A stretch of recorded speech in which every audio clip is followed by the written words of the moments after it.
안녕하세요. 저는 회사 생활을 열심히 하며 혼자만의 삶을 즐기며 살아가는 30대 돌싱녀입니다. 저는 남편의 이중적인 면모와 함께 남편의 외도 사실을 알게 되어 이혼까지 하게 되었는데요. 남편이 바람 피운 것도 화가 나지만 상간녀의 나이가 20대 초반이라는 사실을 알았을 때 정말 기가 막히더라고요. 거기에다 남편이 상간녀를 처음 만난 장소가 어디인 줄 아세요? 바로 저를 처음 만나게 되었던 남편이 운영하던 공방이었습니다. 어떻게 사람이 그럴 수가 있는 것인지 처음 알았던 그날을 생각하면 아직도 치가 떨리는데요. 그렇게 제 치를 떨게 만들었던 남편도 처음부터는 그런 놈은 아니었어요. 처음 남편을 그 공방에서 처음 만났을 때는 참 좋은 사람이었어요. 다정하고 세심한 사람이었습니다. 이런 남편을 처음 만난 건 남편이 운영하던 공방이었습니다. 전 저만의 반지를 만들고 싶어 당시 남편이 운영하던 공방으로 가게 되었고 그곳에서 남편을 처음 만나게 되었어요. 대부분 커플이 찾아오는 그곳에서 전 혼자였죠. 남편은 그런 저를 유독 신경 써주며 다정하게 대해주더라고요. 혼자 오셨어요? 네, 좀 특별한 반지가 가지고 싶어서요. 알아보니까 이런 것도 있길래 와봤는데 역시나 커플분들이 많네요. 혼자 오시는 분도 계세요. 여기 앉으시면 되시고요. 제가 민망하지 않도록 옆에서 계속 있어드릴 테니 마음에 드시는 반지 만들어 가세요. 네, 감사합니다. 어려운 거 있으면 말씀하시고요. 남편은 이렇듯 혼자 온 제가 민망하지 않도록 반지를 만드는 내내 저를 많이 신경 써주더라고요. 전 그런 남편이 마음에 들었고 그 뒤로도 여러 번 공방을 찾아가며 시간을 보내게 되었죠. 그렇게 저흰 시간을 보내다 특별한 인연이 되었고 그 인연으로 결혼까지 하게 되었습니다. 연애하는 동안 저흰 이래도 되나 싶을 정도로 장단이 잘 맞는 커플이었고 그렇게 2년 시간 가는 줄도 모르고 연애를 하다 결혼까지 하게 되었어요. 결혼 생활은 제 상상보다 더욱 좋더라고요. 사연에서 많이 등장하는 막장 시댁과는 달리 저희 시댁 어른들은 저희끼리만 잘 살면 된다는 아주 쿨하신 분들이셨습니다. 어머님, 잘 지내시죠? 이번 주말에 찾아뵈려고 하는데 시간 괜찮으세요? 주말에? 우리 그때 여행 가는데 어쩌지? 그냥 명절 때나 보자꾸나. 명절이요? 명절이라면 내년인데요, 어머님. 그래, 알아. 그냥 명절에나 얼굴 보고 밥이나 함께 하자는 말이지. 우린 매년 생일 때도 여행 가니 굳이 찾아올 필요 없이 연락이나 한 통 줘. 그럴 때나 전화하지 안부차 전화도 너무 자주 안 해도 돼. 그저 우린 너희끼리 잘 살기만 하면 된단다. 이렇듯 시어머니와 시아버지는 본인들이 삶을 자유롭고 즐겁게 사는 만큼 저희도 저희끼리 즐겁게 살기를 바라셨고 2명 있는 시누이들 마찬가지였었어요. 옳게 첫째 언니나 나나 우린 시댁에 시자도 싫은 사람들이야. 우리 시어머니 성질이 장난 아니라서 너무 힘들었거든. 그래서 우린 올케한테 그딴 저급한 짓 하고 싶지도 않고 우리 애 키우느라 바쁘니까 우린 신경 쓰지 않아도 돼. 가끔 좋은 일, 나쁜 일 있으면 소식이나 전해주고 살자. 알겠지? 네, 형님. 신경 써주셔서 감사해요. 신경 써준 게 아니라 우리도 정말 그게 편해서 그래. 시자 짓거리를 하고 싶지도 않고 말이야. 그리고 애 낳아봐. 애한테 신경 쓴다고 바빠. 그러니까 2 사람 알콩달콩 잘 살아. 이렇게 저희 둘만 별 문제 없이 잘 살면 되는 환경이 되었고 저희는 저희대로 신혼을 즐기며 잘 살고 있었습니다. 그 당시 저는 그저 평범한 회사원이었는데 엄마 사업이 어려워지며 다니던 회사를 그만두고 엄마 일을 도와야 하나 고민에 빠져 있었어요. 여보, 요즘 엄마 사업이 조금 힘드나 봐. 믿을 만한 사람도 없고. 그래서 말인데 나 회사 그만두고 엄마 일 돕는 건 어때? 그러니까 멀쩡한 회사 그만두고 장모님 회사로 들어간단 이 말이야? 그러다 장모님 회사 망하면 어쩌려고. 요즘 같은 시기에 다시 취업하는 게 얼마나 힘든데? 그렇긴 한데, 그래도 엄마가 평생을 일군 회사인데 이대로 포기하기엔 나도 마음이 편치 않아서 돕고 싶어서 그래. 당신이 그렇게까지 말한다면 굳이 말리지는 않는데, 우리 돈 관리 따로 하고 있는 거 알지? 혹시나 힘들어지더라도 나한테 뭐 바라고 그러지 마. 혹시나 생활비 부족하면 그건 내가 어느 정도 사정을 봐주긴 하겠지만, 알다시피 나도 요즘 당신 도울 처지는 못 돼. 그러니까 나한테 바라지 않을 자신 있으면 회사 그만둬도 돼. 남편의 말이 섭섭하긴 했지만 냉정하게 본다면 틀린 말은 또 아니었기에 따지고 들 것도 없었어요. 알겠어. 그러면 당신은 내가 원래 내던 생활비만 잘 내면 나 편한 대로 해도 된다는 말이지? 뭐 그런 뜻이긴 하지. 정 당신이 힘들면 조금 덜 내는 건 괜찮지만 내가 우리 생활을 다 책임지는 건 힘들다는 말이야. 혹시 섭섭한 건 아니지? 섭섭하긴 당신 사정 내가 잘 아는데 뭘. 일단 알겠어. 조금 더 고민해보고 결정 나면 이야기할게. 전 알겠다고 하며 더 깊게 고민하게 되었고, 고민한 결과 결국 회사를 그만두고 엄마를 돕기로 했습니다. 같은 업계 일을 했던 터라 회사 일은 금방 적응이 되었고, 문제가 일어나고 있는 곳부터 차근히 문제를 해결해 나가느라 눈코 뜰 새 없는 시간을 보내고 있었어요. 그래서 집안과 남편에게 이전처럼 신경을 쓰지 못하고 있었고, 제 사정 때문에 남편을 혼자 두는 것 같아 남편에게 미안한 마음을 드러내자 남편은 오히려 괜찮다고 하더라고요. 여보, 내가 요즘 바빠서 당신한테 너무 신경 못 썼지? 미안해. 내가 일 정리 좀 되면 당신하고 집에 신경 더 많이 쓸게. 아니야, 난 괜찮으니 당신은 장모님 회사 일에 집중해. 내가 애도 아니고 나 혼자도 잘 해내고 있어. 그러니까 그런 말 안 해도 돼? 고마워. 남편은 오히려 절 안심시켜주며 일에만 신경 쓰라고 했고, 전 그런 남편 덕분에 일에 집중하며 지낼 수 있었어요. 생활비는 따박따박 잘 내고 있었기에 남편이 크게 저에게 화를 낼 일도 없었고, 제가 늦는 부분도 남편이 이해를 해주니 일의 능률도 올라가더라고요. 하지만 일이 능률이 올라간다고 해서 어렵던 회사가 한순간에 좋아지지는 않아서 저는 더욱 바빠지고 있었죠. 그렇다 보니 퇴근은 점점 늦어졌고, 제가 퇴근하면 늘 집에 있던 남편이 어느 순간부터 없는 날이 많아지더라고요. 일이 많이 늦어지면 9시를 넘길 때도 있었는데 남편은 11시에 들어오는 날도 생겨났어요. 여보, 요즘 당신 무슨 일 있어? 아니, 없는데? 왜? 당신도 퇴근이 늦어지길래 혹시나 무슨 일 있나 해서. 아, 집에 일찍 와도 당신이 없으니까 나도 밖에서 시간 보내다가 와. 공방 예약을 늦게까지 받는 날도 있기도 하고, 친구들 만나서 저녁 먹고 들어오기도 하고, 나 때문에 모였는데 밥만 먹고 들어오는 건 아니잖아. 그래서 술도 한잔하다 보니까 조금 늦을 때도 있고 그래. 그마저도 안 될 땐 혼자 밥 먹고 들어오는 거지 뭐. 아, 그래? 괜히 걱정했네. 당신도 무슨 일 있나 해서 말이야. 마누라가 매일 늦어서 우리 신랑 너무 외로워하면 어쩌나 했는데 시간 알차게 잘 보내고 있네. 그럼, 그러니까 내 걱정하지도 마세요, 사모님. 저는 저 알아서 굶지 않고 잘 지내고 있습니다. 남편은 일을 하거나 친구들을 만나며 시간을 보내고 있다고 했고, 전 그런 남편의 말을 한치도 의심하지 않고 믿었습니다. 하지만 남편의 귀가 시간은 점점 더 늦어졌고, 전 점점 무의식 중에 남편이 이상하다는 생각을 가지게 되었어요.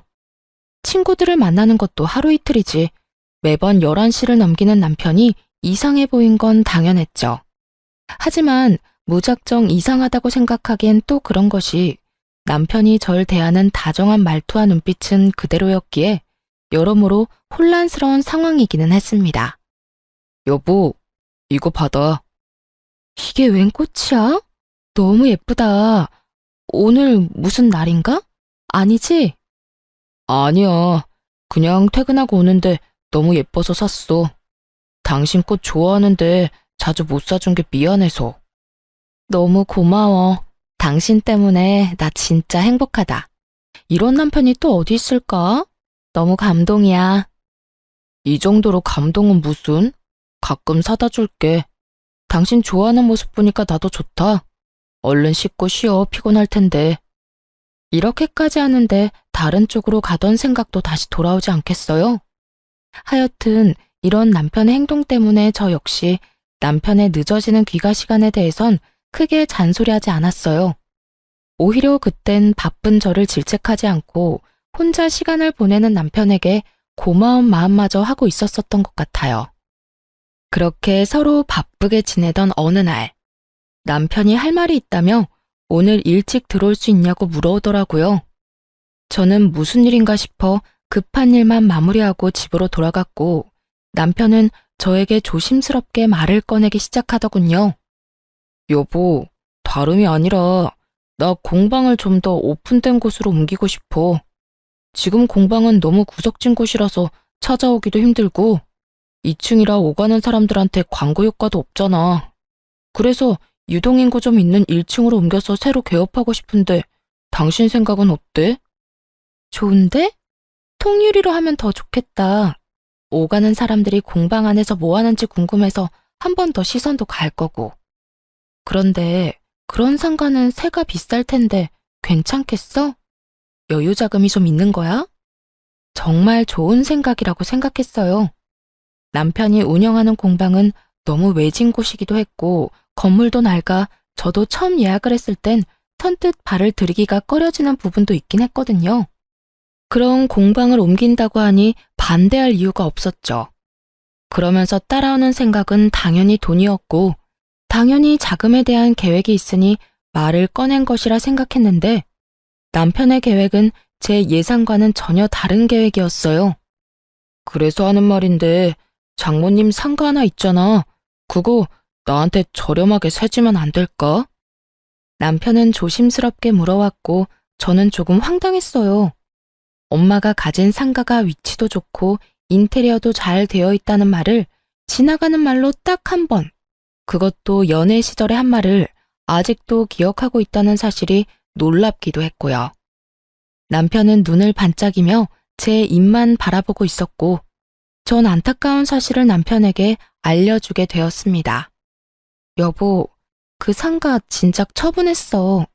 이번에 엄마 사업 힘들면서 상가 처분하고 회사 고비 넘기는데 다 써버렸어.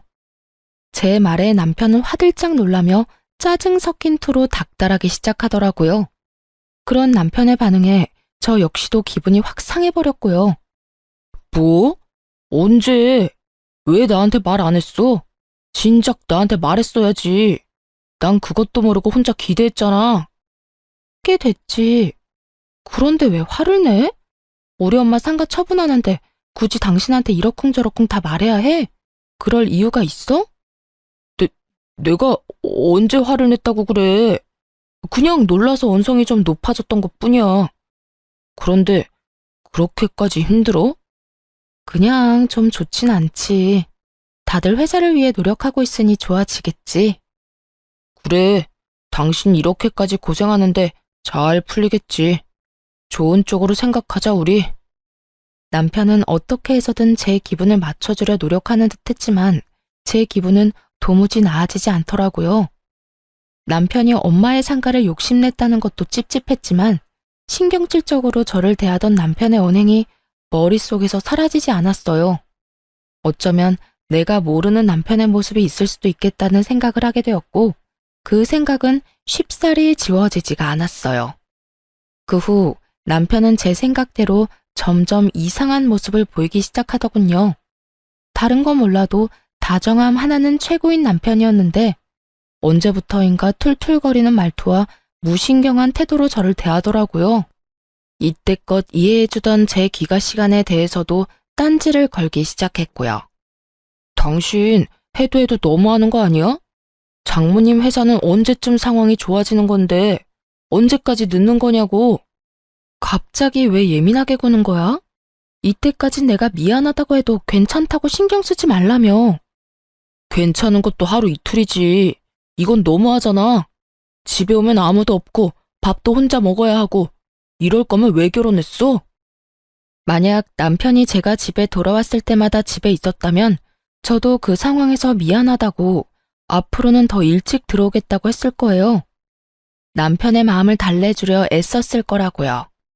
하지만 화를 내는 남편이 저보다 더 늦는 날이 많았고 그 늦는 날의 대부분은 술 냄새를 풍기며 들어오곤 했습니다. 그런 인간이 저딴 말을 하니 참 기가 막히더라고요. 여보, 그런 말 하기 전에 당신 행동이나 똑바로 해. 어제도 그제도 나보다 당신이 더 늦은 거 몰라? 나도 일하느라 늦었다 치지만 당신은 술 퍼마시느라 늦은 거잖아. 그런 당신이 나한테 늦는 걸로 뭐라고 할 자격이 있다고 생각해?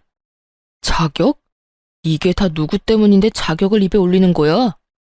애초에 당신이 회사 생활만 계속했어도 나도 집에 일찍 들어왔을 거라고. 아니, 장모님이 회사 운영만 똑바로 했어도 이런 일은 없었을 거야. 다 당신 잘못이고 당신 엄마 잘못인데 왜 나한테 자격을 따지고 들어? 당신 지금 선 넘는 거 알지? 주워 담지도 못할 말 그만하고 피곤하면 그만 자. 괜히 나한테 화풀이하지 말고.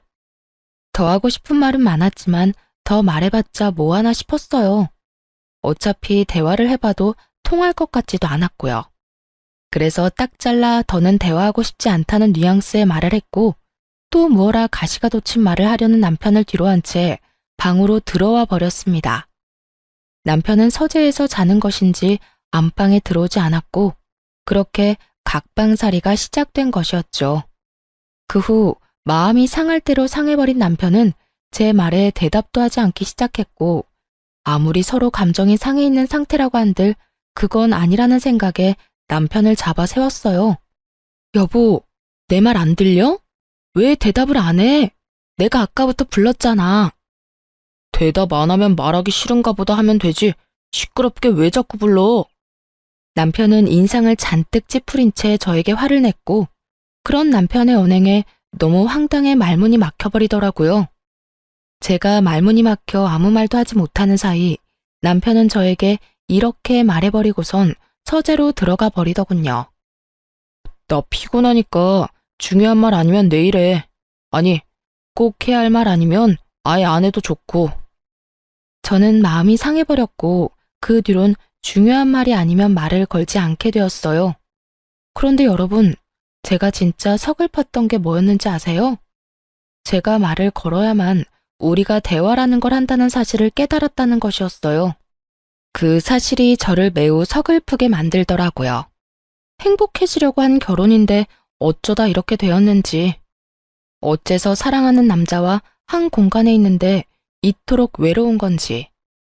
그 시절 저는 참 많이 힘들었습니다.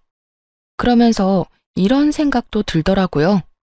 이런 결혼 생활이 무슨 의미가 있나 하는 생각이요. 그쯤 되니 선택해야 하겠더라고요. 이대로 이혼할지 아니면 남편과 잘 지내보려 노력이란 걸 한 번 더 해볼지를 말이에요. 저의 선택은 이대로는 이혼하기보단 한 번 더 노력을 해보자는 것이었고 전 일을 하루 쉬고 도시락을 싸 남편의 공방으로 가게 되었습니다. 어쩌면 조금은 나아질 저희 관계를 상상하며 가는 내내 설레기까지 하더라고요. 그렇게 약간의 설렘과 함께 남편의 공방에 도착한 저는 당황할 수밖에 없었어요. 공방엔 아무것도 없더라고요. 남편의 공방은 이미 공실이었고 그 모든 사실을 남편은 저에게 한마디도 하지 않았던 것이었죠. 전 남편에게 전화를 걸어 물었고 돌아오는 남편의 답변에 저의 마지막 노력도 허공에 날려보내버리게 되었습니다. 여보, 나 지금 당신 공방 앞인데 공방 옮겼어? 그런데 바쁘신 분이 공방까지 웬일이래? 그냥 요즘 우리 사이도 서먹하고 해서 도시락 싸서 왔지. 언제 옮긴 거야? 왜 나한테 아무 말도 안 했어? 말했으면 와서 도왔을 텐데. 당신이 안 물었잖아. 묻지도 않는데 왜 내가 다 말해야 해? 당신도 당신 엄마 상가 팔아서 다 망해가는 회사에 투자한 거 나한테 말 안 했잖아. 그 이야기가 여기서 왜 나와? 엄마 상가 처분한 거랑 당신 공방 옮긴 거랑 무슨 상관이 있어? 경우가 다르고 상황이 다르잖아. 엄마 상가는 엄연히 우리랑 전혀 상관이 없는 엄마 재산이라 굳이 당신한테 말할 필요가 없었던 거고, 당신 공방 옮기는 건 당신 일이니 우리 부부의 일이 될 수도 있는 부분인데 어떻게 그런 식으로 말할 수가 있어? 내가 섭섭해할 거란 생각은 안 해봤어? 못 해봤는데? 그리고 말이야 바른 말이라고.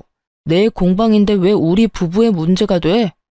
내 공방 내가 옮기든 말든 당신이랑은 아무 상관도 없으니까 이런 걸로 잔소리 좀 하지 마. 당신 진짜 말 웃기게 한다. 내가 언제 당신한테 잔소리를 했다고 그래? 지금 하고 있는 모든 말이 내가 느끼기엔 잔소리라고 생각 안 해? 아, 진짜 귀찮게 왜 이래 갑자기. 나한테 신경 쓰지 말고 우리 하던 대로 각자 살자 그냥. 지금처럼 각자 알아서 살자고. 이렇게 사는 게 부부야? 이게 무슨 부부야? 당신은 나랑 이렇게 살려고 결혼했어? 아직도 기억납니다. 울분을 토해내는 제 말에 남편은 정확히 이렇게 말하더군요. 그러면 이혼하든가. 나 바쁘니까 끊어.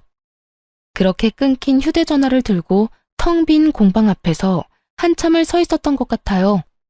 그렇게 가까스로 정신을 차려 집으로 돌아와 다 식어버린 도시락을 보는데 눈물이 나더라고요. 이게 다 무슨 상황인가 해서요. 분명 한날 한시에 함께 죽고 싶다는 말까지 나누며 누구보다 깊고 아름답게 사랑했던 것이 엊그제 같은데 이젠 한 집에 살면서 남보다 못한 사이가 돼 있더라고요. 차갑게 식어버린 도시락처럼 제 마음 역시 돌이킬 수 없을 만큼 식어갔고 더는 노력할 마음도 사라지고 없었습니다. 그렇게 전 이혼을 생각하는 날들이 점점 많아지고 있었고 이혼으로 거의 마음을 굳힌 상태였죠. 하지만 회사의 운명을 좌지우지할 수 있는 중요한 계약을 진행하게 되면서 잠시 이혼에 대한 생각을 접어두고 일에 집중하며 지내게 되었어요. 남편은 그런 제 상황은 안중에도 없고 점점 더 늦어진다 싶더니 어느 날은 외박까지 하더라고요. 아무리 저도 이혼을 생각하고 있다고 한들 외박은 정말 상대방에 대한 예의가 아니라고 생각하거든요. 당신 진짜 이럴 거야? 외박은 정말 아니잖아. 최소한 잠은 집에서 자야 할 거 아니야. 이제 날 사랑하진 않더라도 부부간의 예의는 지켜야지. 공방에서 늦게까지 작업하다가 깜짝 잠들었어. 일하다 보면 그럴 수도 있는 거지. 뭐 그런 걸로 사람을 못 살게 굴어. 그리고 왜 갑자기 관심 있는 척해? 당신 나한테 관심도 없잖아. 미안하다는 말까진 바라지도 않았지만 적어도 미안한 척 정도는 할 줄 알았는데 남편은 그마저도 하지 않더라고요. 남편 놈의 그 성의 없는 변명을 들으며 전 남편의 외도를 직감하게 되었고 그렇게 남편에게 사람을 붙여 뒷조사를 시작했습니다. 조사 결과 남편은 저의 예상대로 외도를 저지르고 있던 것이 맞더라고요. 외도 사실보단 충격적인 건 두 사람이 만난 시기였어요. 남편은 저에게 꽃을 사다 주며 다정하게 대해주던 그때도 상간녀를 만나는 상태였더군요. 아마 저와 상간녀 사이에서 고민하던 남편은 친정엄마의 상가를 처분했다는 말을 듣고 친정이 아예 망해버렸다고 생각했는지 아예 노선을 상간녀에게로 정해버린 듯 했습니다. 남편분하고 상간녀는 공방에서 처음 만난 사이 같습니다. 상간녀가 운영하고 있는 블로그가 있는데 거기에 보니 남편분이 공방을 옮기기 전부터 공방에 자주 다니다가 사이가 그렇게 발전된 듯 보였어요. 블로그 주소도 보내드릴 텐데 거기 보면 처음 상간녀가 공방에 다녀온 날짜, 언제부터 두 사람이 만난 것인지, 지금은 어느 정도로 깊은 관계를 유지 중인지 다 적혀 있더라고요. 자세한 건 블로그에서 보시고 함께 있는 사진은 따로 보내드릴 테니 확인해 보시고 더 궁금한 점 있으시면 연락해 주세요. 그럼 또 연락드릴게요, 사모님. 상간녀는 별다른 직업은 없고 남편의 공방에서 주로 시간을 보내며 개인 블로그를 운영하고 있고 그 수입으로 생활을 하고 있다고 하더군요. 흥신소 직원분이 알려준 블로그를 살펴보니 그야말로 가관이었습니다. 남편의 공방을 남자친구의 공방이라고 소개하며 홍보성 글도 많이 썼더라고요. 그리고 협찬으로 제공받은 곳엔 함께 다니며 데이트를 즐기기도 했고, 커플 반지를 직접 만드는 영상과 함께 사진을 올리기도 했고요. 그런 두 사람의 모습을 본 사람들은 저마다 입을 모아 잘 어울린다며 꼭 결혼하셨으면 좋겠다는 댓글들이 줄지어 달리고 있었고요. 그중 단연 눈에 띄는 것은 남편의 댓글이었어요. 자기야, 자기 너무 예쁘다. 이 사진은 유난히 더 예쁜 것 같아. 그래도 실물보단 못하지만. 우리 자기는 어쩜 말도 이렇게 예쁘게 하는지 몰라. 보고 싶다. 내가 지금 공방으로 갈 테니 기다리세요. 우리 공주님 조심해서 와요. 두 사람은 마치 처녀와 총각이 연애하는 양 사람들을 속여가며 공방을 홍보하고 있었고, 곧 결혼이라도 할 것처럼 굴며 닭살을 떨어대고 있더라고요. 닭살도 그런 닭살도 없더라고요. 블로그를 다 살펴보고 흥신소에서 보내준 사진을 보는데 말 그대로 억장이 무너져 내리는 것 같더군요. 블로그엔 남편의 얼굴은 제대로 나오지 않아 그나마 이런 기분까진 들지 않았는데, 제 눈으로 다정한 모습과 웃고 있는 모습을 보게 되니 눈물이 제 볼을 타고 흘렀습니다. 이혼을 결심하고 있긴 했지만 한때는 사랑했던 내 남편의 외도 증거를 제 두 눈으로 본다는 건 생각보다 더욱 괴로운 일이더라고요. 거기에다 제가 죽고 못 살 만큼 사랑했던 사람이 이 정도밖에 되지 않는 인간이었던 사실이 저를 더욱 괴롭게 만들었죠. 저와 똑같은 꽃을 안고 밝게 웃는 상간녀의 사진에선 과거 행복했던 제 모습이 떠올라 많이 울었던 것 같아요. 그렇게 저는 슬픔에 울고 허탈함에 웃기도 하며 마음을 추슬렀고 이혼을 결심하게 되었습니다. 적당한 최적의 때를 기다리면서 말이죠. 그 최고의 날을 남편과 상간녀가 만들어주었는데, 그날은 이상하리만큼 일이 술술 잘 풀려 집으로 일찍 돌아가게 된 날이었어요. 평소라면 남편 꼴이 보기 싫어 밖에서 시간을 보내고 들어갔을 텐데, 그날따라 집은 또 왜 그렇게 가고 싶었던 건지 퇴근을 하자마자 집으로 가게 되었죠. 그런데 집으로 들어서니 안방에서 사람 인기척이 들려오더라고요. 어머, 자기야. 방금 문소리 아니야?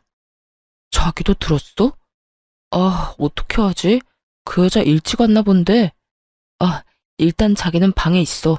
내가 나가볼 테니까.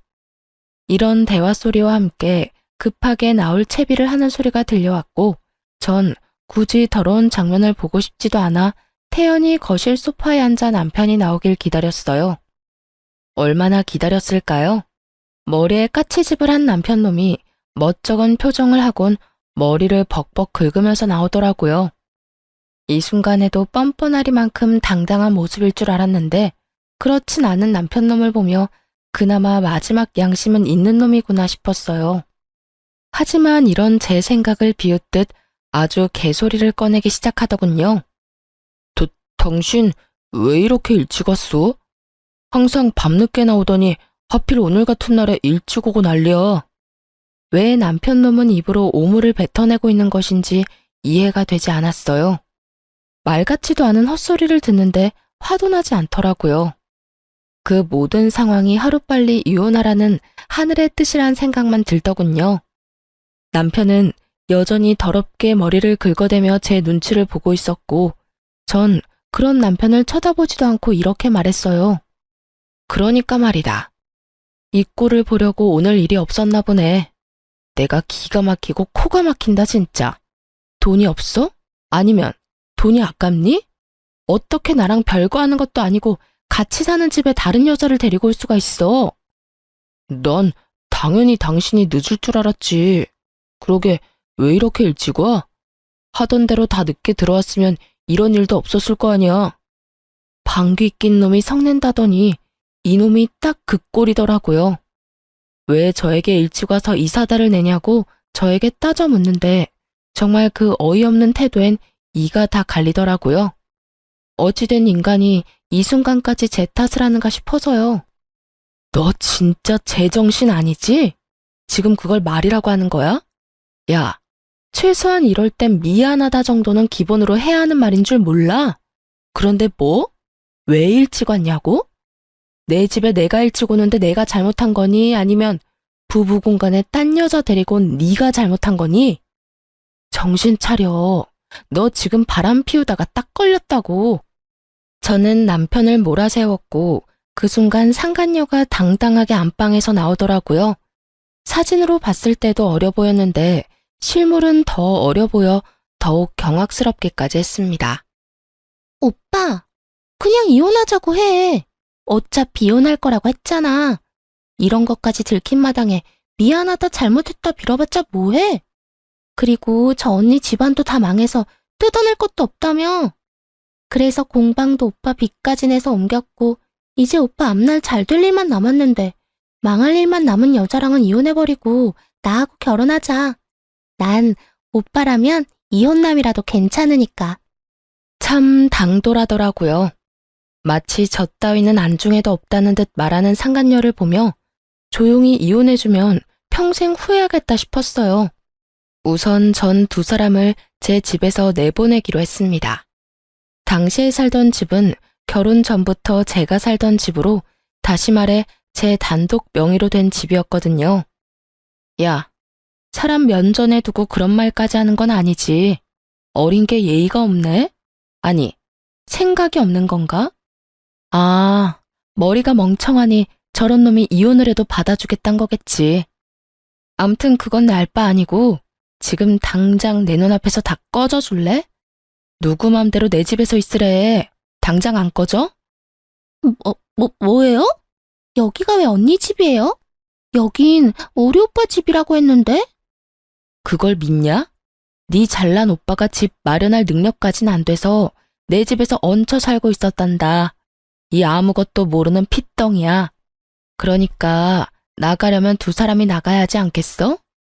오빠, 이 말이 사실이야? 나한테는 이 집 오빠 거라고 했었잖아. 당황한 상간녀는 남편을 다그치며 물었고 남편 역시 당황한 듯 말까지 더듬으며 변명을 해대기 시작하더군요.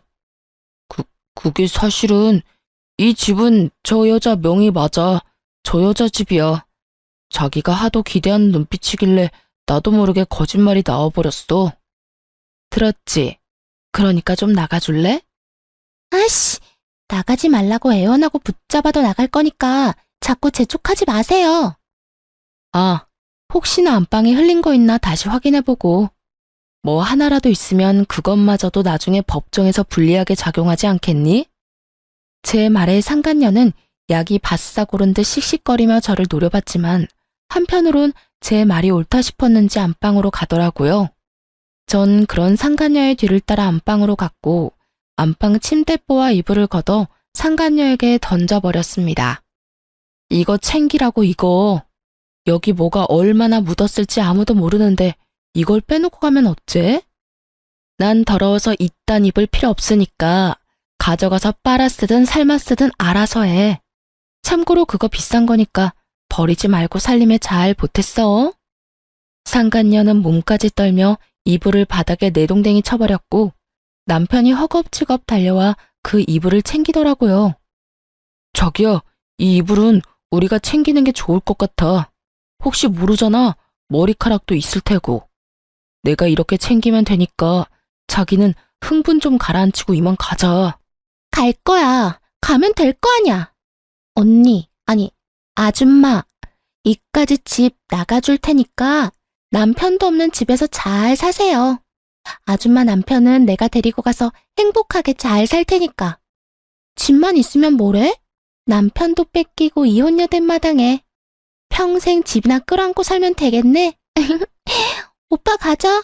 나 배고파. 가면서 맛있는 거 사서 가자. 그래, 우리 공주 먹고 싶은 거 다 사서 가자. 끝까지 저를 기만하며 집을 떠나는 두 사람을 보며 지금 많이 행복해지리라고 생각했어요. 그 행복도 길지 않을 테니까요.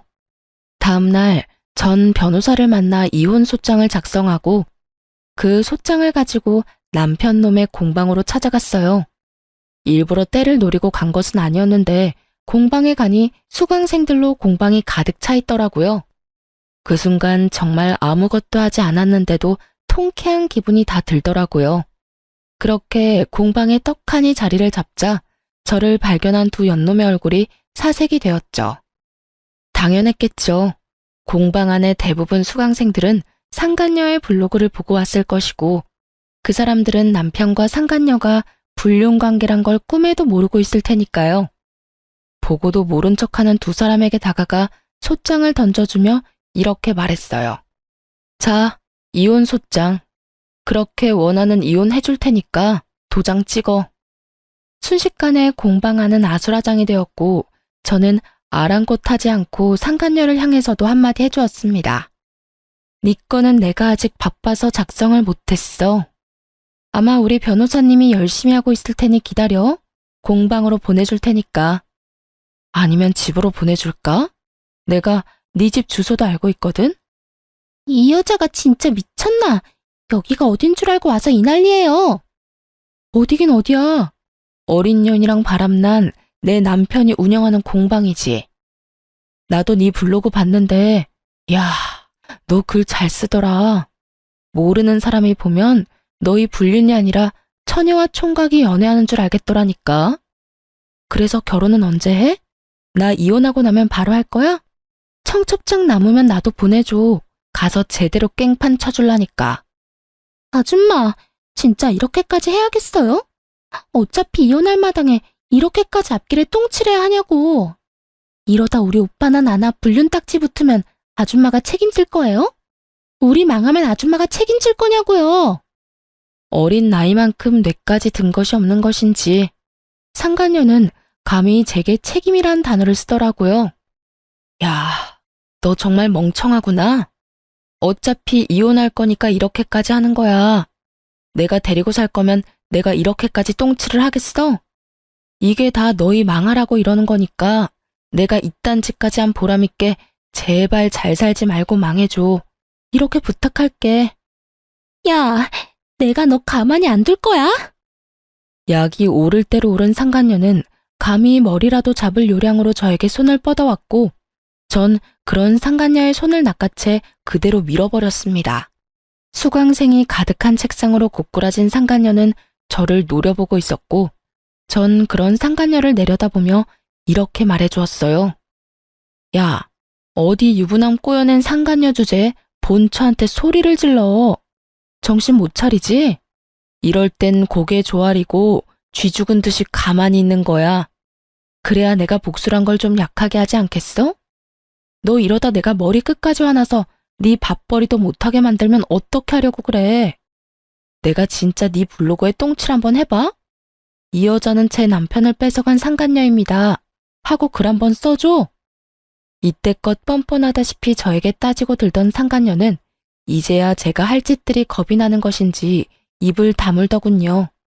그럼 상간녀를 부축한 남편은 저에게 질렸다는 표정으로 이렇게 말했어요. 당신 꼭 이렇게까지 해야겠어? 꼭 그런 말로 어린애 겁까지 줘야겠냐고.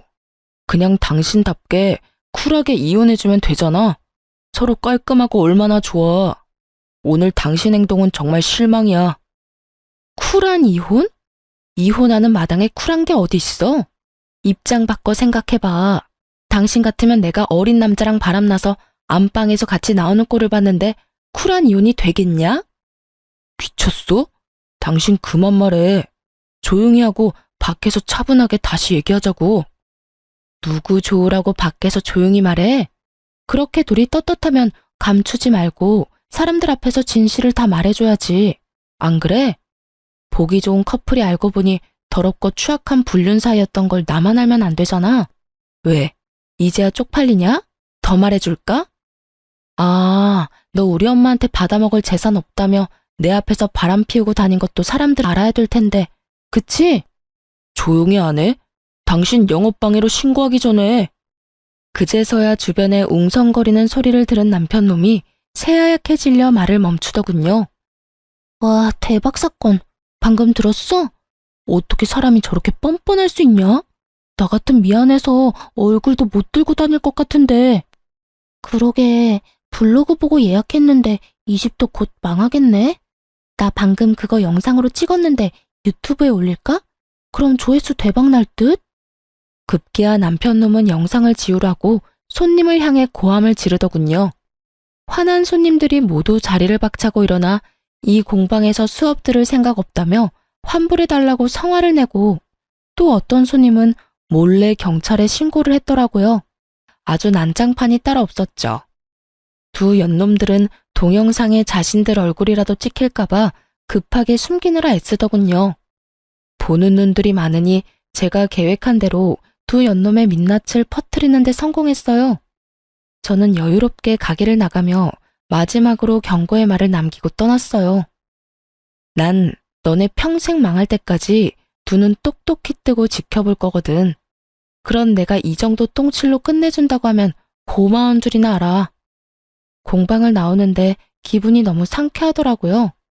때마침 하늘도 청량하고 무엇보다 제 할 일은 다 했다 싶더라고요.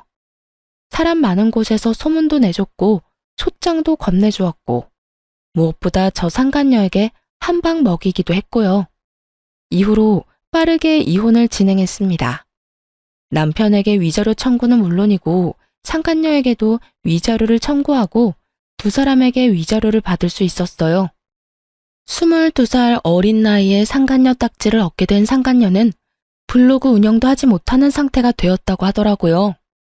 그날 공방에 온 수강생들은 너도 나도 할 것 없이 남편과 상간녀는 죽고 못 사는 커플이 아니라 손가락질 당해도 싼 불륜이라는 사실을 퍼뜨려 주었고, 그 덕에 협찬이 다 끊기는 건 물론 악플을 감당하지 못해 블로그를 없애버렸다고 하더라고요. 전 남편의 처지도 별반 다르지 않았어요. 수강생분 중에 저와 비슷한 경험을 한 분이 계시기라도 한 것이었는지 아주 작정하고 소문을 내주셨더라고요. 단골 수강생분들 뿐만 아니라 주변 상가에도 소문을 쫙 내버려 얼굴조차 들고 다닐 수 없었던 전 남편은 이혼 후 권리금 회수도 못하고 급하게 폐업 신고를 했더군요. 공방을 얻으면서 진 빚과 위자료 등 때문에 전 남편은 빚덩이에 앉게 되었고, 상간녀 역시 본가에 들키는 바람에 한바탕 난리가 났다고 하더군요. 들리는 말엔 상간녀의 부모가 머리를 삭발에 가깝게 밀어버리고 집에서 나가지도 못하게 막고 있다고 했어요. 그렇게 1년 후 전 남편이 거짓골을 하고 찾아왔더라고요. 무슨 일이야? 당신 맞아? 왜 이렇게 변했어? 머리부터 발끝까지 돈이 다 얼마야? 남편은 화들짝 놀라며 저를 위아래로 훑더군요. 그도 그럴 것이 제 처지가 이혼할 때와는 달라도 너무 달라져 있었거든요.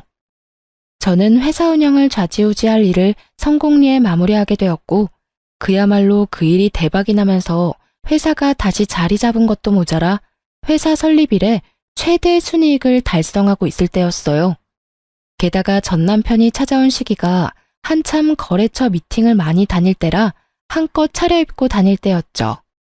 그런 제 모습을 본 남편이 놀라는 것은 당연했고, 저 역시 그런 남편에게 말해주었어요. 엄마 회사 안 망했어. 오히려 더 잘 풀려서 요샌 좀 살만해. 그런데 갑자기 웬일이야? 나 잘 사나 못 사나 감시하려고 온 건 아닐 거고. 할 말 있으면 빨리 하고 가줄래? 나 피곤하거든. 뭘 그렇게 보고만 있어. 내 말 안 들려? 전 남편은 멍하니 넋이 빠진 채로 저를 보다가 제가 재촉하는 소리에 정신을 차리고 저에게 애원하기 시작하더군요. 여보, 내가 정말 잘못했어. 내가 잠시 미쳤었나 봐. 내가 제정신이 아니었어. 뭐래? 그럼 네가 저지른 일이 다 없어지기라도 한다니? 사람 봐가면서 애원해야지 내가 만만하냐?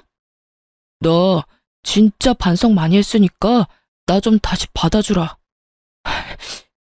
나 그 어린 계집이랑은 진짜 끝났고 그동안 여러 가지 생각하면서 반성도 많이 했어. 날 진정으로 사랑해주고 아껴준 사람은 당신뿐이었단 사실도 깨달았고 말이야. 그러니까 나 한 번만 용서해주고 받아주면 내가 평생 갚으면서 살게. 당신이 하라는 건 다 하면서 당신이 시키는 건 군말하지 않고 살게. 그러니까 제발 용서해줘, 응? 정말이야? 정말 내가 용서만 해주면 내가 시키는 대로 할 거야? 제 말에 전 남편은 눈을 반짝이며 세차게 대답하더라고요. 정말이야. 그래? 그러면 용서해 줄게. 정말? 정말이지? 정말 고마워, 여보. 고마울 필요는 없고 내가 용서해주면 시키는 대로 다 한다고 했지? 난 지금 당신이 내 눈앞에서 좀 꺼져줬으면 좋겠어. 그리고 죽는 그날까지 내 눈앞에 나타나지도 말고 당신 소식 같은 건 내 귀에 들리지도 않게 해줬으면 좋겠어.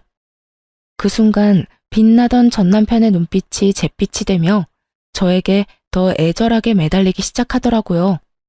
여보, 제발. 그러지 말고 나 좀 용서해줘. 나 바람 피워서 이혼한 거 우리 집에서도 다 알게 돼서 정말 오갈 데도 없단 말이야. 빚은 갚아도 끝이 없고 공방도 불륜 저지른 공방이라고 소문이 나서 문 닫고 이젠 빚 갚을 돈도 없어. 그러니까 당신이 예정을 생각해서라도 나 좀 살려주라. 나랑 같이 살아주라. 제발 이렇게 빌게. 눈물까지 흘리며 애원하는 전 남편을 보는데 이대로는 안 되겠다는 생각이 들더군요. 손이 발이 되게 비는 전 남편의 뺨을 내리쳐버리곤 이렇게 말해주었습니다. 이제 와서 잘못? 용서? 웃기지 마. 너 오갈 데 없어지고 앞으로 사는 게 막막하니까 찾아와서 이딴 짓 하는 거 누가 모를 줄 알아? 너 나한테 모든 사실을 들킨 뒤에도 나한테 미안하다는 말 한마디도 한 적이 없었고 미안한 표정 한 번 지은 적도 없어. 그런 네가 이제 와서 이렇게 울고불고 한다고 내가 받아줄 거라 생각했어? 착각도 유분수다 진짜. 너 다신 찾아오지 마. 한 번만 더 찾아오면 너네 부모 불러서 너 데리고 가라 할 테니까. 알겠어? 그 후론 다신 저를 찾아오는 일은 없었고 그렇게 전 남편과의 인연도 끝이 났습니다. 여전히 저는 회사에 다니며 잘 지내고 있습니다. 혹시 전 남편이 또 찾아올 수도 있는 일이기에 집은 처분해버리고 친정에 들어와서 살고 있어요. 이혼하고 나서는 이렇다 할 연애를 해본 적이 없는 것 같아요. 딱히 연애 생각이 없는 건 아닌데 바쁘게 일에 매진하며 살다 보니 연애를 못하고 있네요. 앞으로 혹시나 좋은 사람이 생긴다면 연애할 생각도 있고 결혼할 생각도 있긴 해요. 저에게 전 남편이 나빴던 것이지 연애와 결혼 자체가 나쁜 것이라고 생각하지는 않기에 연애를 하다 미래가 행복할 것이란 확신이 있다면 결혼까지 할 생각도 있습니다. 물론 지금은 남자친구는커녕 썸남조차도 없긴 하지만요. 이로써 저의 길었던 사연도 끝이 났네요. 어떠셨나요? 잘 들으셨나요? 다들 행복하시길 바라며 저는 이만 물러가 보겠습니다. 들어주셔서 감사합니다.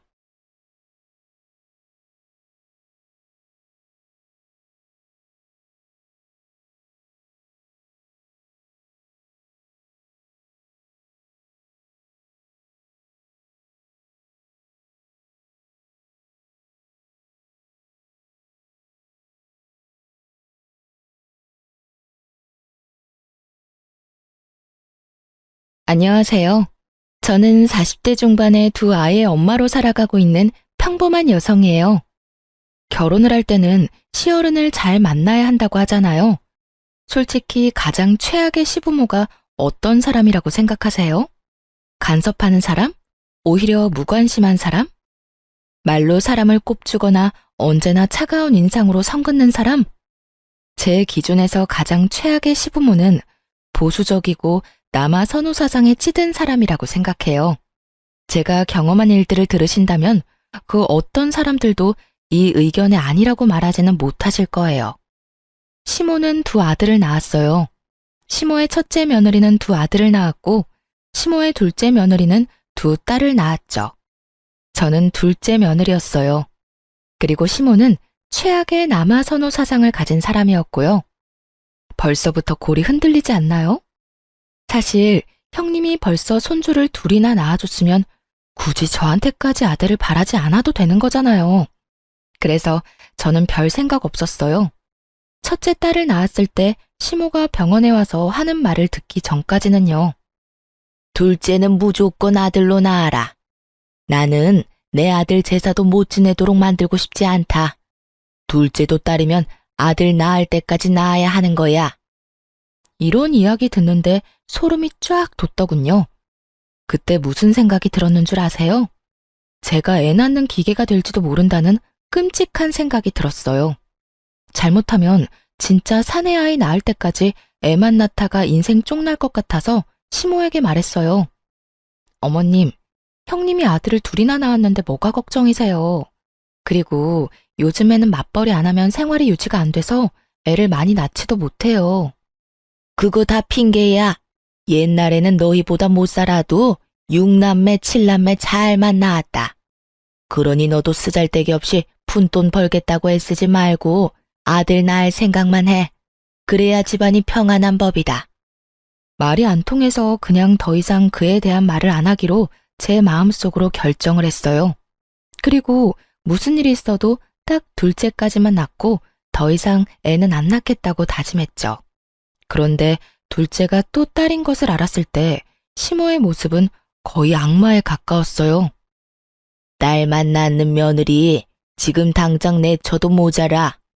도대체 아들 하나 못 낳고 뭐 하는 거야? 지금 아무짝에도 쓸모없는 딸년 둘 낳아놓고 미역국이 목구멍으로 넘어가. 너 앞으로 나한테 대접받을 생각하지도 말어. 아들도 못 낳는 며느리한테 잘해줄 생각 없으니까. 아니, 처음부터 대접받을 생각도 없었고 결혼했을 때부터 꾸준히 대접받은 적도 없었거든요. 근데 저런 말을 하니 저도 기분이 안 좋았죠. 친정에서 몸조리를 하고 집에 와서야 시모 말이 무슨 뜻인지를 깨닫게 됐죠. 대접을 받지 않게 하겠다는 말은 앞으로 열심히 부려먹을 거라는 이야기였다는 걸요. 시댁에서 해야 할 모든 잡일에 형님은 제외되고 저만 일을 해야 했어요. 당시 저는 병원에서 일하는 물리치료사라 평일에는 시간을 뺄 수 없었음에도 시모는 퇴근 시간에 귀신같이 전화해서 시댁으로 오라고 닥달을 했어요. 그렇게 시댁을 방문하면 제게 남은 건 잡일들 뿐. 저녁밥도 못 먹고 일하는 건 정말 서러움을 넘어선 분노를 일으키는 일이었죠. 몇 번 당하고 나니 저도 요령이 생겨서 친정 핑계, 남편, 애 핑계 대면서 시댁에 안 가려고 필사적으로 피했죠. 그러다가 결혼 6년 차 김장철에 급기야 일은 벌어지고야 말았어요. 시모는 배추를 40kg를 준비했더라고요. 솔직히 맛도 없어서 가져가도 잘 먹지도 않은 김치, 그렇게 적은 양만 하시라 말해도 꼭 사람 생고생시키는 걸 보고 싶은지 양을 늘리더니 결국 이번에는 엄청난 양을 하게 된 거죠. 16포기쯤 되니까 배추를 절이는 것도 일이더군요. 빨간 대야에 소금물을 받아넣고 배추를 절이고 그걸 베란다로 옮기려는데 글쎄 그 무거운 걸 들고 있는 상태에서 발을 삐끗해버린 거예요. 우당탕탕 들고 있던 절인 배추들은 떨어져 내렸지만 저는 거기에 신경 쓸 정신이 하나도 없었어요. 잘못 디딘 발목이 너무 아팠거든요. 근데 정말 서럽고 짜증나는 건 시모가 이 상황에서도 저한테 괜찮냐는 한마디 말도 없었다는 사실이었어요. 야, 배추를 바닥에 패대기 치면 어떡해? 네 입으로 들어갈 거 아니라고 이렇게 막 다루는 거야? 그리고 소금을 다 띄었잖아. 나중에 가전이랑 가구랑 녹슬면 네가 다 책임질 거야. 깨끗하게 해놓고 가.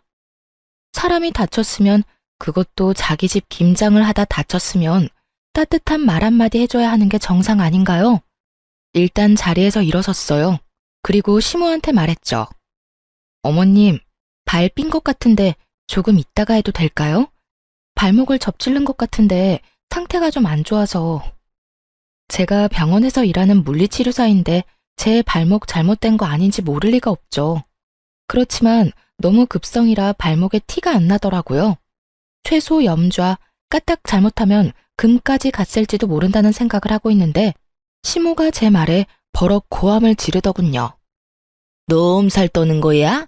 아니면 설마 일하기 싫어서 일부러 넘어진 거 아니냐? 이것 봐. 요새 젊은 것들은 이래서 안 돼요. 한 것도 없이 요령만 피우고 당장 바닥에 있는 것들 안 치워? 바닥은 시모 말 맞다나 엉망진창이었고 그걸 저렇게 만든 제 책임도 있었으니 이를 악물고 바닥을 치웠어요. 그렇지만 더 이상 일을 할 기력도 의욕도 없었죠. 그런데 엎드려 있는데도 발목은 욱신욱신 미치도록 아파왔어요.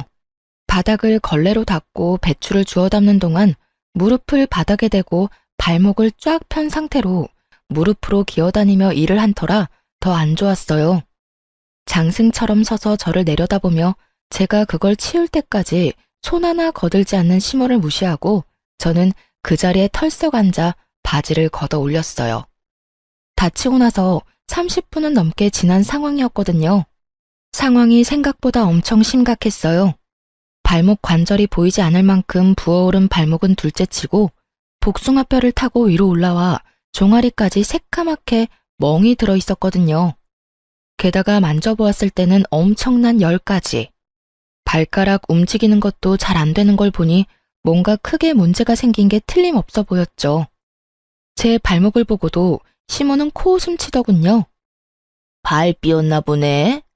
그 정도는 하루 쉬고 나면 가라앉으니까 오늘은 할 일 다 끝내놓고 가. 할 일이란 건 배추를 절이는 일일 거고 그건 아직 절반도 넘게 남아 있었어요. 저는 시모 말을 무시하고 폰을 열었죠. 네, 제가 발목을 접질렀는데 지금 열도 나고 꼼짝도 못할 정도로 아파서요.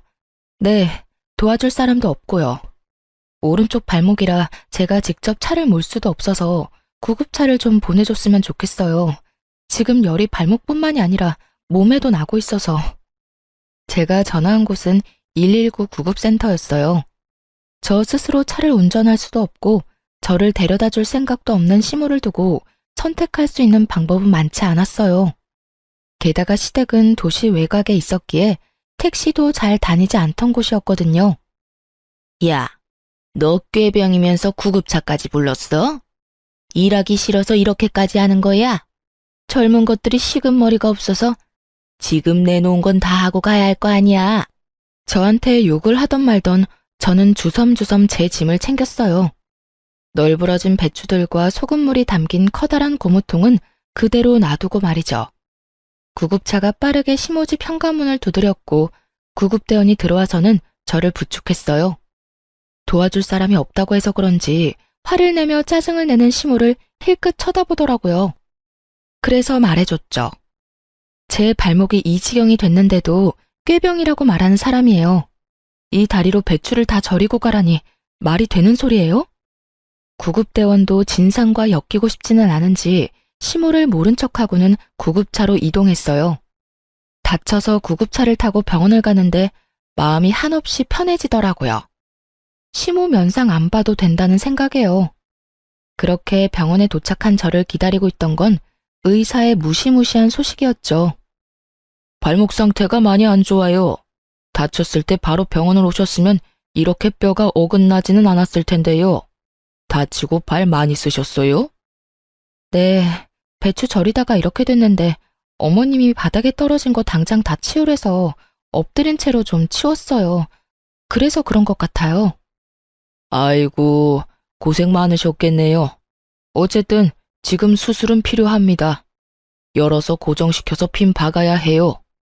제발 실금 정도만 갖기를 바랬는데 결국은 골절 진단에 고정술을 해야 한다는 말을 들으니 그제야 화가 막 치밀어 오르더라고요.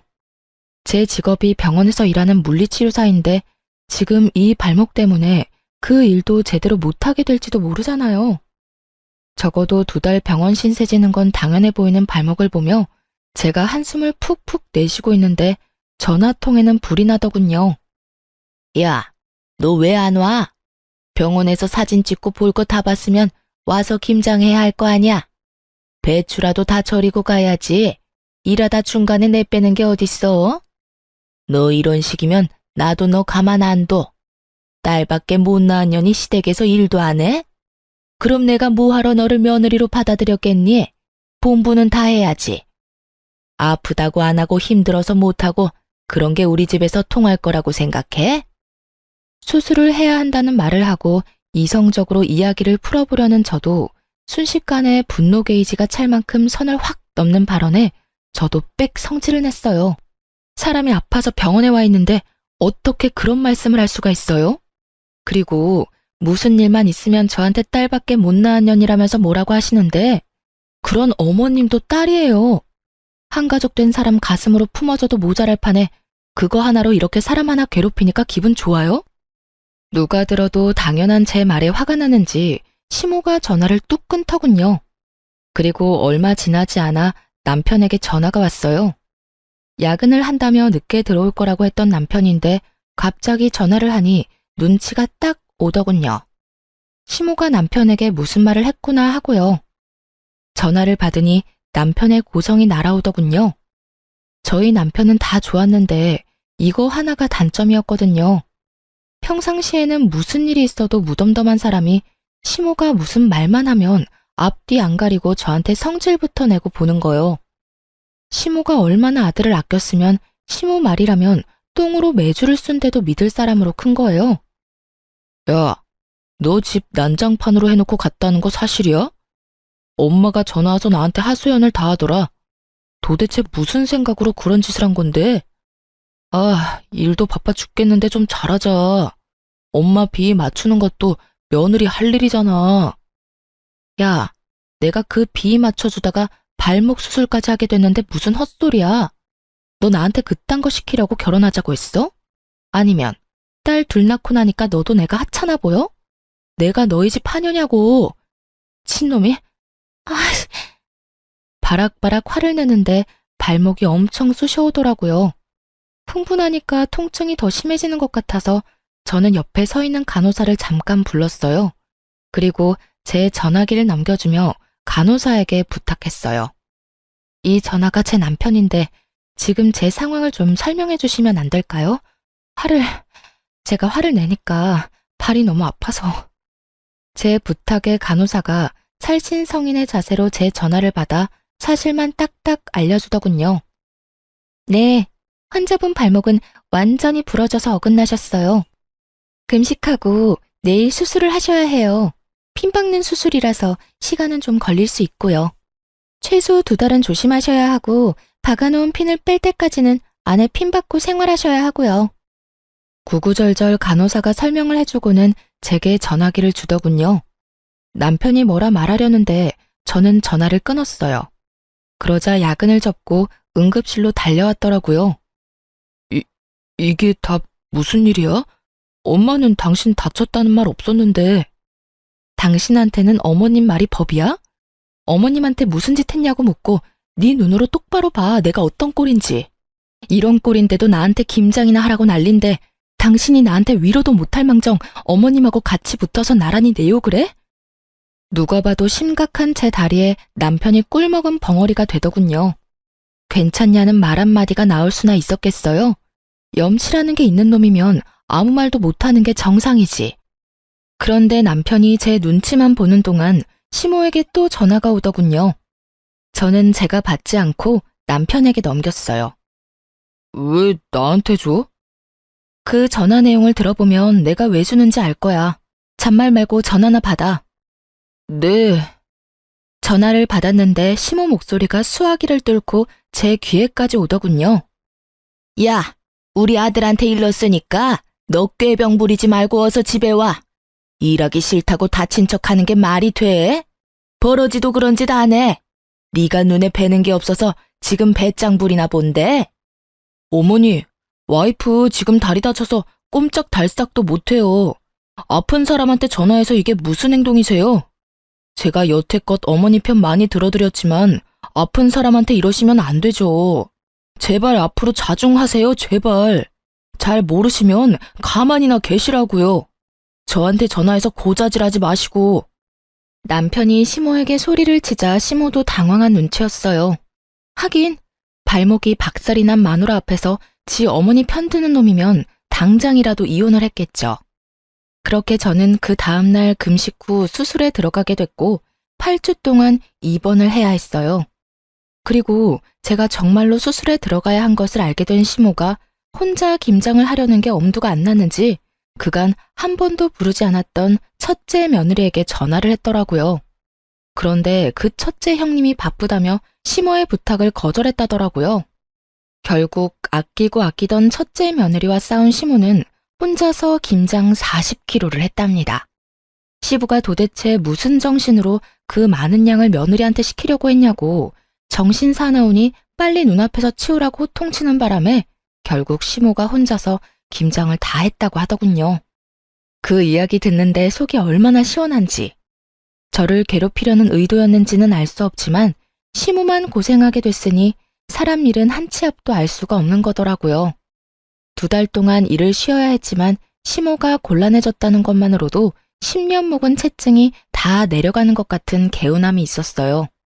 그 뒤로 시모가 저를 괴롭힐 때마다 발목 이야기를 했더니 더 이상 저를 그만큼 괴롭히지는 않았어요. 그리고 저도 뭐가 좋다고 괴롭히고 차별하는 시모와 같이 있고 싶겠어요? 그래서 시댁과는 대면대면하게 살았죠. 다행인 건 남편은 그런 일에 별로 신경을 안 쓰더라고요. 그런데 완전히 인연을 끊을 수는 없더라고요. 가끔씩 타이밍이 안 좋아서 애들을 맡길 일이 생겼거든요. 결혼 15년 차에 남편이 허벅지와 엉덩이 통증으로 병원을 방문했어요. 그런데 대퇴골두 무혈성 괴사라는 이상한 병으로 수술을 해야 한다는 이야기를 들었거든요. 놔두면 뼈가 녹아서 걷지 못한다는 이야기에 겁이 나서 남편 수술을 위해 저도 병간호를 하기로 했어요. 보통 제가 애들을 볼 수 없을 때는 친정의 아이들을 맡기는데 하필이면 친정에 일이 있어서 아이들을 맡길 수 없는 상황이었어요. 친언니에게 부탁을 하니 학교 어린이집 마치고 자기 전까지는 언니가 봐줄 수 있다고 하더군요. 하지만 언니네 집은 시부모와 합가해서 살고 있으니 잠을 재워주는 건 좀 그렇다고 하더라고요. 아무래도 눈치가 보일 수밖에 없는 것 같았어요. 그러다 보니 저녁부터 아침까지 봐줄 사람을 찾는 게 쉽진 않더군요. 그래서 어쩔 수 없이 시모에게 전화를 했죠.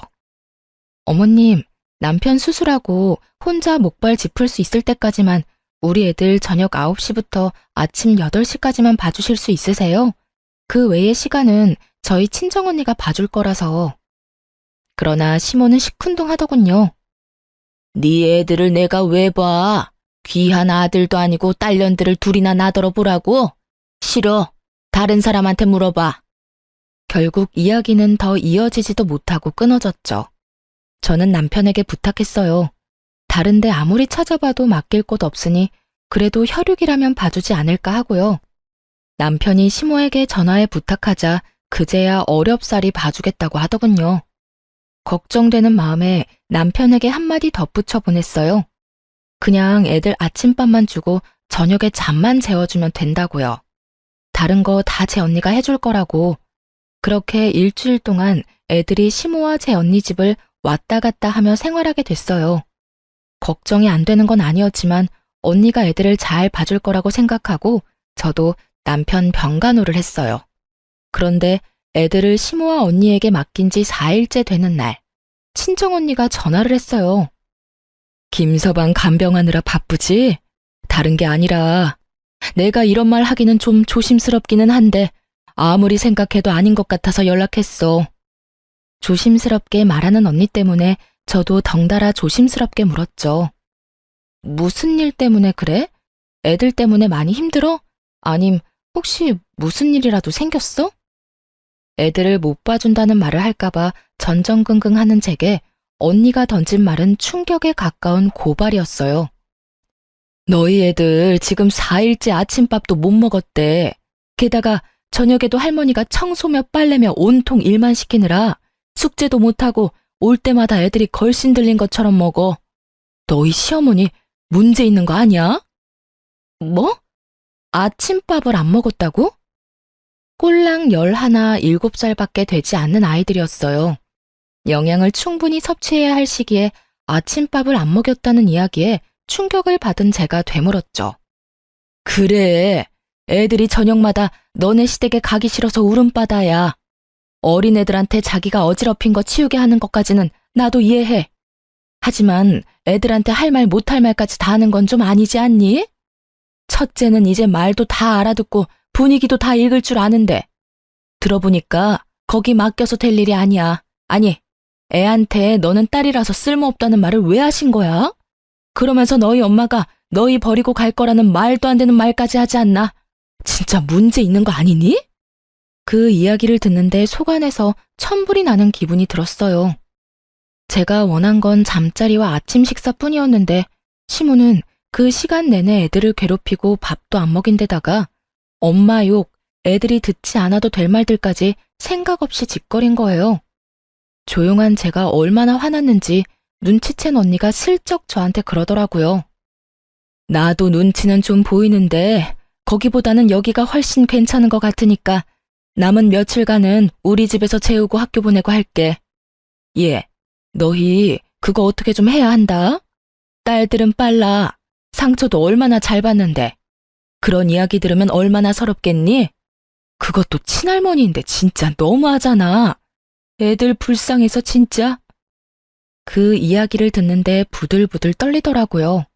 아무리 손녀딸 싫다고 말했어도 재우고 아침밥 먹이는 정도는 해줄 거라고 생각했어요. 핏줄이니까. 언니 전화를 끊고 나와서 시모에게 전화를 했어요. 어머님, 혹시 애들 아침밥 내내 굶겨서 보내셨어요? 누가 그래? 첫째 그게 그러든? 그놈의 계집애 입도 싸지. 제 엄마 닮아서 야가 빠졌네. 며칠 밥 안 먹는다고 안 죽는다. 그리고 일찍 못 일어난 걔들 탓이지 내 탓이냐? 애들을 어떻게 교육하길래 늦잠을 자도록 만들어? 애들이 늦잠 자는 게 뭐가 그렇게 화가 나실 일이에요. 깨워서 밥 먹이면 되죠. 제가 애들 하루 종일 봐달라고 한 것도 아니고 아침밥 먹여서 학교만 보내달라는 게 그렇게 어려우셨어요? 정말 너무하시는 거 아니냐고요. 그러면 네 새끼 네가 키워야지 왜 나한테 맡겨? 네가 뭘 잘했다고 지금 나한테 큰 소리를 쳐? 남편 병수발 든다고 지금 나한테 생색 내려나 본데 그건 당연한 일이야. 병수발 들면서 애들 보는 것도 당연히 네가 해야 할 일이고 어디서 배워먹지도 못한 것이 소리만 요란하지. 시모와 이대로 이야기하다가는 진짜 할 말 못할 말 다 할 것 같아서 남편에게 이야기하려고 전화는 일단 끊었어요. 그리고 남편에게 말했죠. 여보, 어머님 너무하신 거 아니야? 애들 밥도 안 먹이고 학교 보내셨대. 어떻게 그러실 수가 있어? 형님네 아들이었어 봐. 고기 반찬에 원하는 거 다 해주면서 먹여주셨을걸? 당신이 어머님한테 이야기 좀 해봐. 우리 애들 불쌍하지도 않아? 제가 남편에게 그렇게 이야기했는데 남편은 더 어이없는 말을 하더군요. 애들이 밥 좀 안 먹을 수도 있지. 그리고 잠 많은 애들 늦게 일어나면 그냥 보낼 수도 있고. 왜 이렇게 예민하게 굴어? 당신이 직접 맡긴 거면 그냥 어머니 믿고 놔둬. 당신이 애 때문에 떽떽거리니까 어머니도 기분이 안 좋으신 거잖아. 제발 조용히 좀 넘어가자, 응? 어차피 며칠만 참으면 다시 집에 데려올 건데 맡길 곳도 없는데 어쩌려고. 당신 그거 진심으로 하는 말이야? 정말로 내가 예민하다고 생각하는 거냐고. 애들이 불쌍하지도 않아? 당신도 아침밥 정도는 걸러도 된다고 생각하는 거냐고. 당신 어쩜 그렇게 냉정해? 당신도 어머님한테 옮았어? 아들이 아니라서 막 다뤄도 된다고 생각하는 거냐고. 그런 말이 아니잖아. 어차피 맡겨놓은 거 힘 빼고 놔두라는 거야. 배고프면 알아서 밥 달라고 하겠지. 그리고 한 끼 안 먹는다고 안 죽어. 태연스레 말하는 남편놈을 보며 저는 온몸에 소름이 돋는 기분이었어요. 미친놈. 그 한마디를 남편에게 던지고 저는 남편을 병실에 놔두고 시댁으로 돌아왔어요. 올 때가 아닌데 돌아온 저를 보더니 시모가 눈을 크게 뜨며 묻더군요. 네가 왜 여기 있냐? 우리 아들 간병하는 거 아니었어? 누구한테 맡기고 온 거야?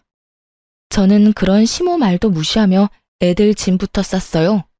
싸가지 없는 말이나 하고 애들 귀한 줄 모르는 인간 병수발 드느니 애들 보는 게 더 낫다는 생각이 들었거든요. 남편 혼자 놔두고 왔어요. 어머님이 우리 애들 그런 식으로 취급하는 줄도 모르고 제가 미친 짓을 했네요. 고양이한테 생선을 맡긴 꼴이었지.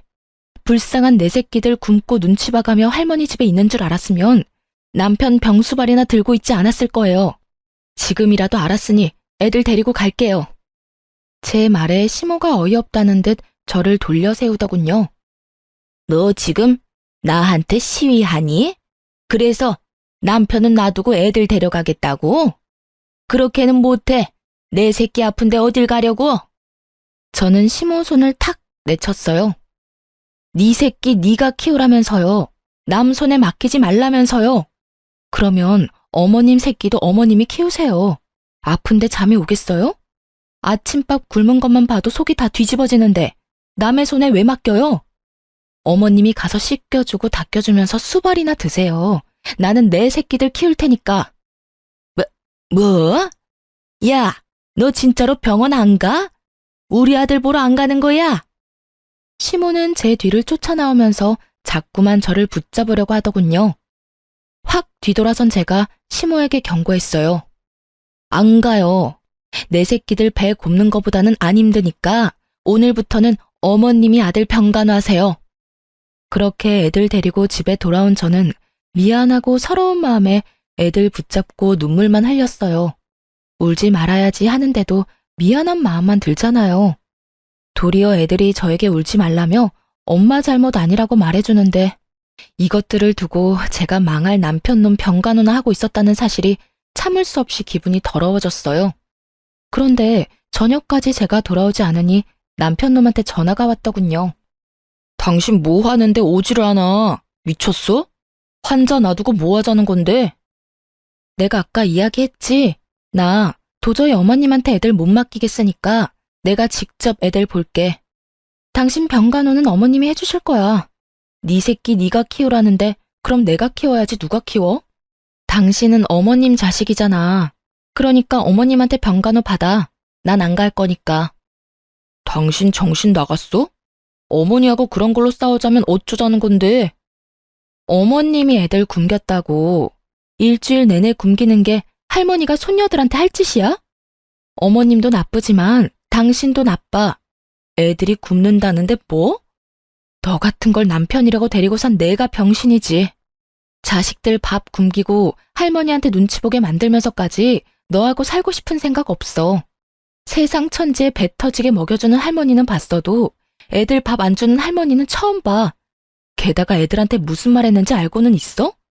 애들한테 너희가 딸이라서 쓸모가 없단다.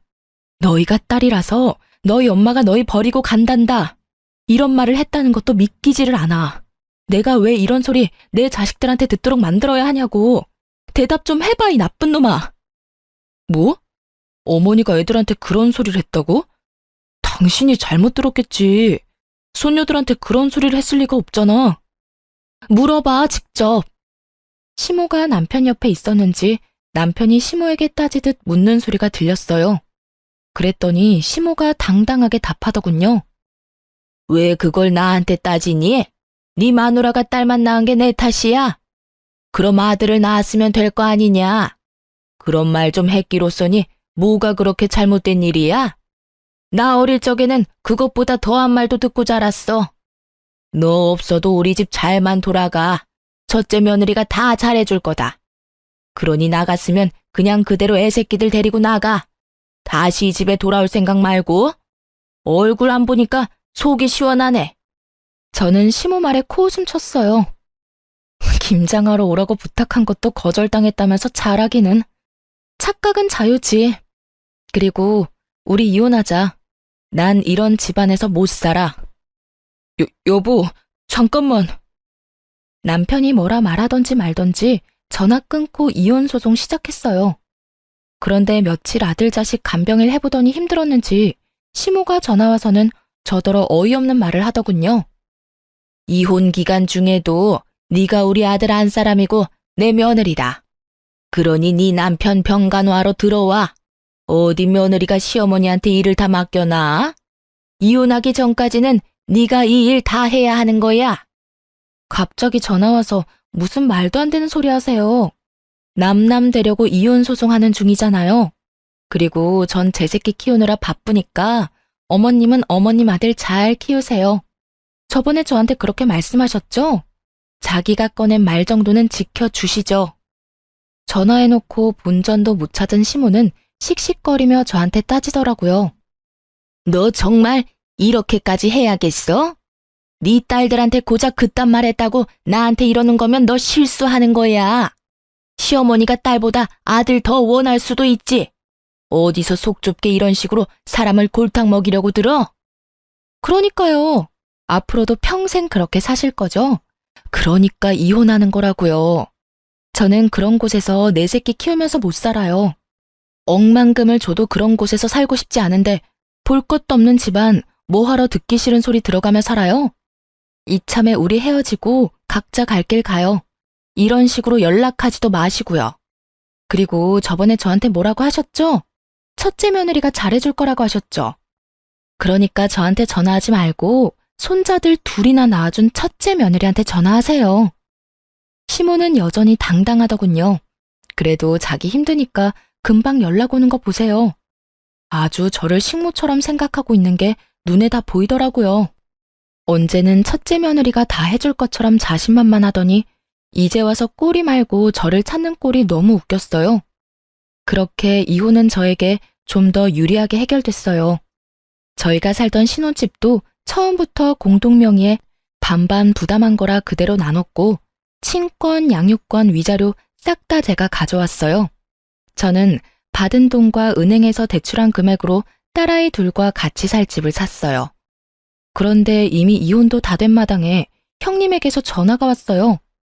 결혼 기간 동안 얄미운 사람이기도 했고 항상 저한테 일 시키고 본인은 몰래 빠져나가던 사람이라 좋게 볼 수는 없는 사람이었어요. 동서, 잘 지내? 아휴, 나 동서네가 이혼하고 나서부터 어머님한테 끌려다니느라 힘들어 죽겠어. 이혼하니까 많이 편하지? 어쩐 일로 전화하셨어요? 동서는 도련님이랑 다시 잘해볼 생각은 아예 없어?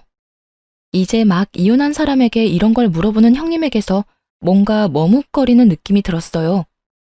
왜 그런 걸 물어보세요?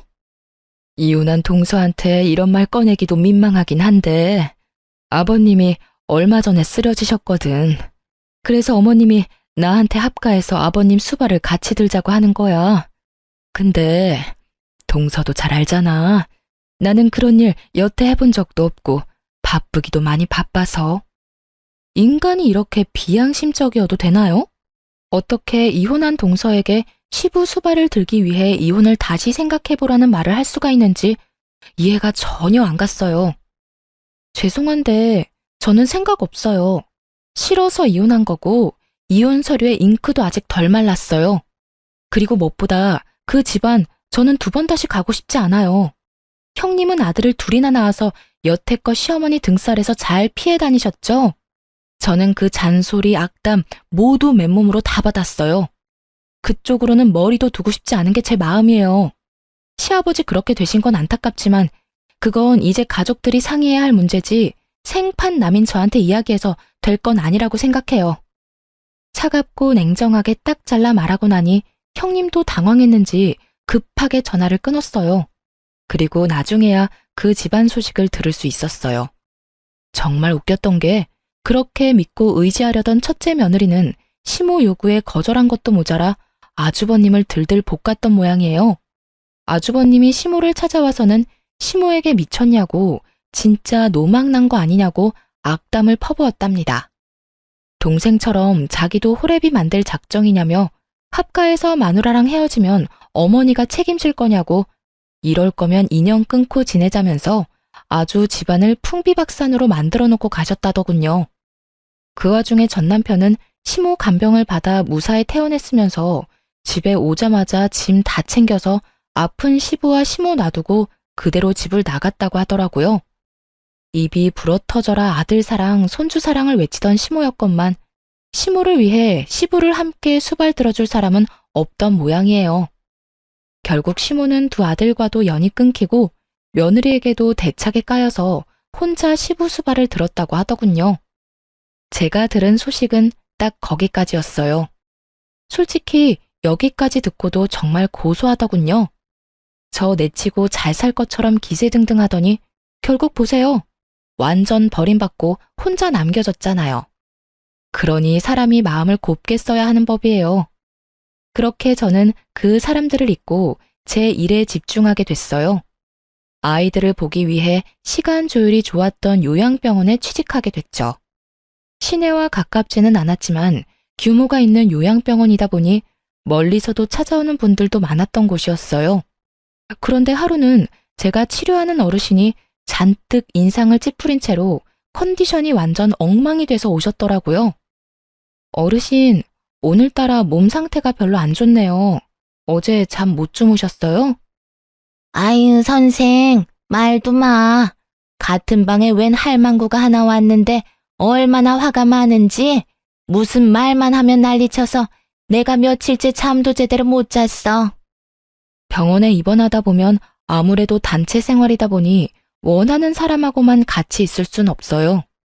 같은 방 사람 잘 만나는 것도 어떻게 보면 복권 당첨 같은 거와 비슷한 거거든요. 그랬어요? 물리치료는 안 받는 분인가 보네요. 근데 뭐 때문에 그렇게 화를 내요? 혹시 치매? 아니야. 내가 가만히 지켜보니까 다 할망구가 잘못했더만.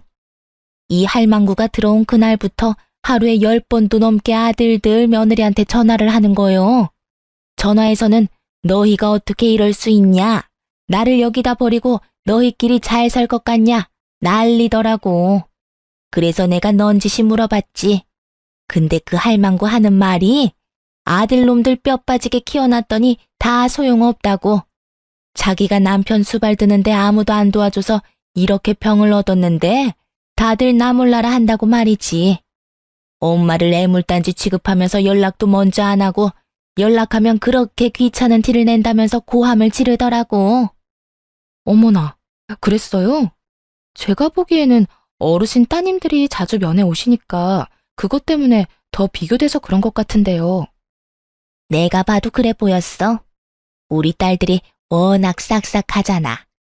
와서 나눠 먹자며 과일도 주고 음료수도 주고 하는 모습을 보더니 나한테 악담을 하더라고. 딸만 낳았냐며. 아들이 없어서 어떡하냐고 빈정대는데 열받아서 나도 한마디 했지. 딸 있는 나는 매일같이 면회하는데 아들 낳은 그 짝은 여태껏 아들 코빼기도 안 보이냐고. 그랬더니 그 뒤로 아주 아들 욕을 있는 대로 하더라고. 그러더니 어제 할망구 아들이 왔대. 둘째라던데 이혼한 지 1년 반쯤 됐다던가? 뭐 난 잘 모르겠는데 어쨌든 둘째 아들이 왔는데 그 할망구가 아들한테 악다구니를 썼어. 왜 여기 처박아 놓고 들여다보지도 않냐고 말이야. 그랬더니 아들놈 하는 말이 기가 막히더만. 엄마가 마음을 곱게 썼으면 며느리들이 왔을 거라고. 자기 이혼한 건 엄마 책임이 크다면서 그 사람 많은 데서 늙은 엄마를 핍박하는데 살벌하더만. 내가 봤을 때는 그 할망구도 잘못했는데 아들놈도 싹퉁머리가 없는 게 영.